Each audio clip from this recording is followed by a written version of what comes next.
My next patron question is from Sonia, who wanted to know about a specific policy on Disney+. I'm utterly baffled as to how Disney's Pocahontas did not get a content advisory on Disney+. Personally, I think it should have one for the sheer distortion of history alone. Where did, for example, Aladdin cross the line where Pocahontas apparently doesn't? That's an interesting question. For those of you unaware, on select titles, Disney includes a warning that you have to watch at the beginning before the movie starts.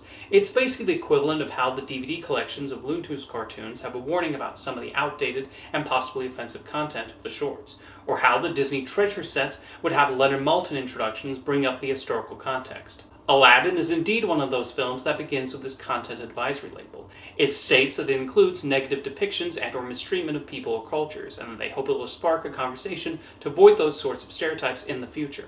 Aladdin does present a largely fictional Middle Eastern society, and some of the characters are depicted in a stereotypical manner, with more exaggerated facial features given to the villains. There's also the scene where the fruit stand owner says he's going to cut off Jasmine's hand, so I can understand the concern. Although in all the times I watched Aladdin as a child, I never thought to myself, this is what Middle Eastern culture is like.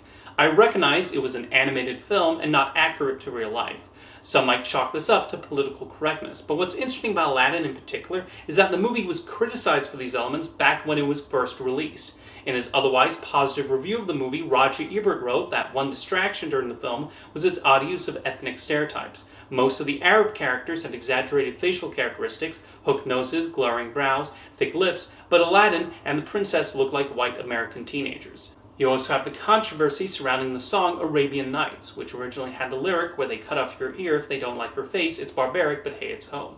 Arab American groups complained about the line, so it was changed to where it's flat and immense and the heat is intense for the home video release and all subsequent versions of the film and soundtrack.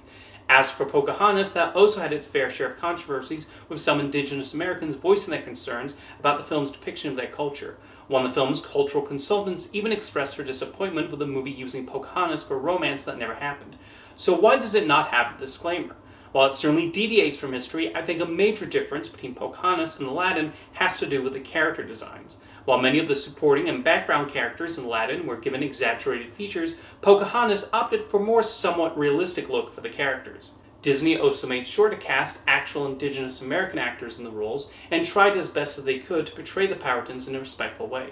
None of the actors were directed to sound in a stereotypical manner and were asked to use their natural speaking voices.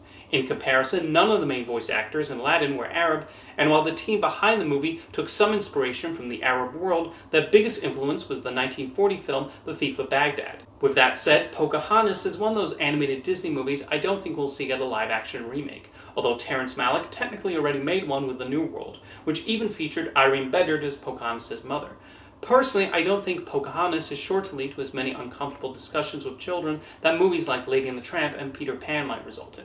Now, the latter is definitely a movie that disrespects indigenous American culture and is an aspect of that movie that is not aged well. And no, before anyone says anything, I'm not in favor of Lady and the Tramp, Peter Pan, Dumbo, and other Disney animated movies with products at that time being thrown into the Disney vault with Song of the South. I think they're still acceptable films for children to watch, and to be honest, most children might not even pick up on the more controversial elements in those films.